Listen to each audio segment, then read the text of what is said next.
Alright, welcome everybody to SebastianTV. I'm your host Sebastian, and today we're gonna take apart this Nintendo 64 Yobo GameWare controller. Not sponsored.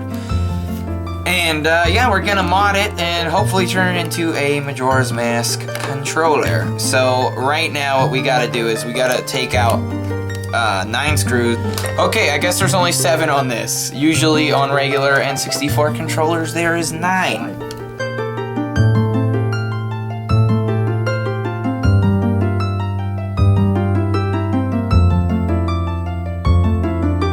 The question is this thing gonna work when I'm done here? Not if I don't have a screw! That's okay, I found it. The tilt option must be available. I'll use this paper airplane. Look at that craftsmanship! What? Oh! I almost just messed it up. Oh my gosh, that's amazing. So we're gonna unscrew these with a micro screwdriver. Yeah, on the old N64 controllers, you got 3 gray screws and 1 black one. But on this one, you only have 3 black ones, and that's it. I'm gonna lose my... Need some pliers. Need all those. Not much. So what we have here is a bored out screw. That's not a good thing. Notice this has got great thread right there. This, not so much great thread there. But, a little persistence. Just remember, if you're gonna mod something, warranty is not gonna be good. Now granted, this is an old controller, so the warranty has been expired for quite a long while. If you're modding on new stuff, make sure it's something that you don't really care about. Viola, taken care of. This guy's got a lot of stuff on it. It's like a lot of plastic buildup. So it looks like he's got all 4 screws out here.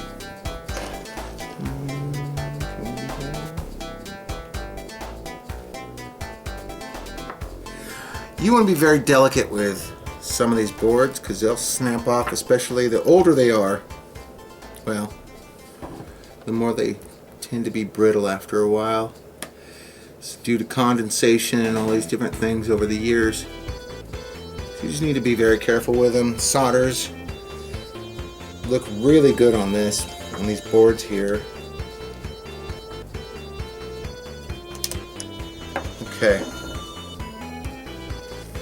Well, while Sebastian is looking for more tools, by the way, this here is a pointer. It's a beautiful, beautiful tool, especially for really small electronics and stuff. If you're soldering, you can use this to keep wires out of the way. Of course, it's got the little safety on it, but you can use this to move wires and all kinds of cool stuff as you're soldering. You can shape wires with it. It's pretty sweet. Okay.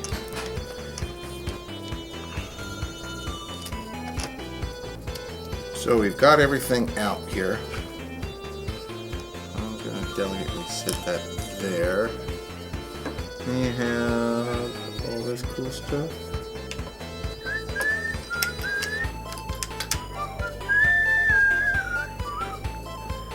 Fun is to take it all out and then try to put it all back together again. And it all being right. Okay, if you can't get this off, say you're gonna mod this, just tape off this piece.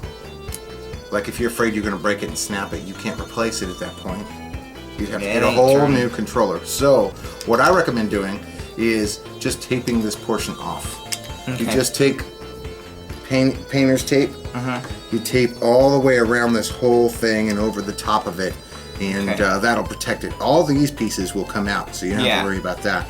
This, however, you take some painter's tape, wrap it around over the top and stuff. Do you think a few layers of paper towel would work, like if you didn't have painter's tape? Yeah, well, I think we have masking tape, so that would work. Okay, so that comes off easy? Yeah. Okay. Yeah, absolutely. But any kind of, don't use Scotch tape, of course, because you're never going to get it off. Yeah. And then you're going to sit there with a razor blade or something, Holly Hobby razor blade, and you're going to like mar your beautiful D-pad. little D-pad here, so that's not going to be good. But you can find like masking tape, you know, the white box tape, things like that. Something that is got some type of grip to it, some surface. You don't want to use slick tape. No, because then you'll slip, Yes. right? Well, yeah, and then you're gonna mar this. Yeah. Unless You're you're gonna really super awesome with a razor blade. Yeah, then you can just be like.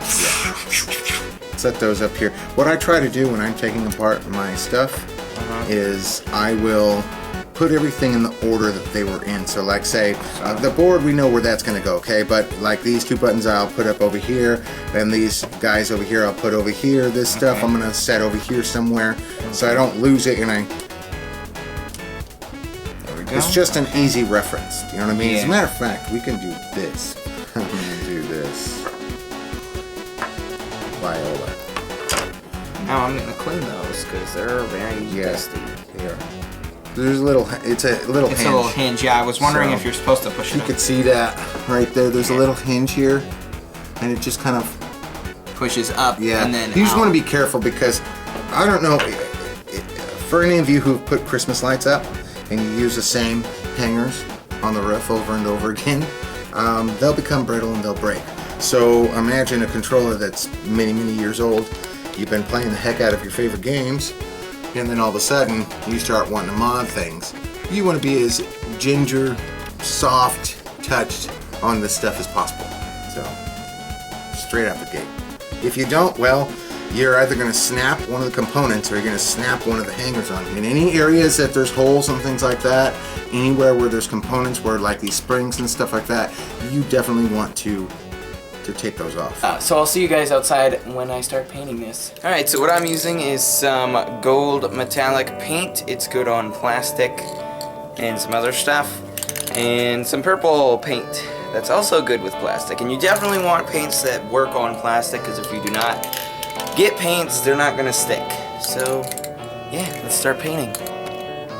So if you're not in a well-ventilated area, you might want to go outside, or if you have a garage, go in there. Make sure you open a window because you don't want to be inhaling this stuff. So you might want to mask if you're inside. Alright, so I put some paper towels in all the holes, as you can see here and over here. I don't know if you have to do this. I don't think the D-pad can come off, by the way. So yeah, you could do this if you would like. I don't think it's necessary, but just in case, I figured I would do that. So let's get our purple paint and start painting.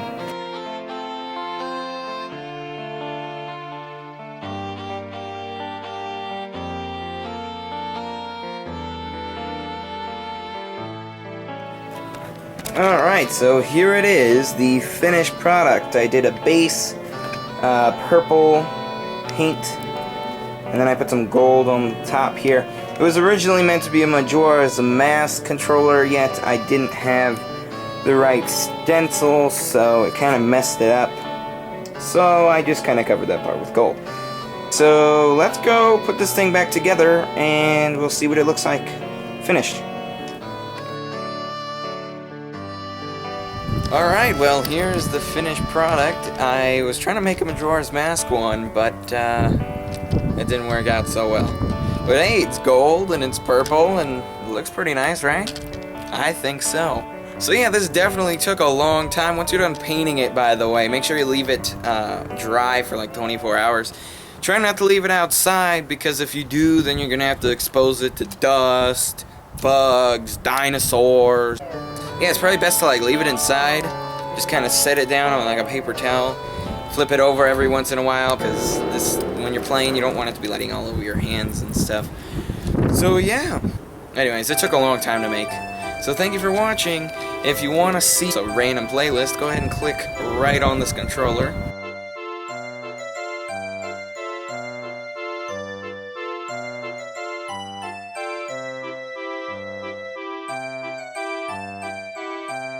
That should have been enough time. Anyways, thank you for watching. Leave a like if you liked the video. Subscribe to see more. Until next time, bye!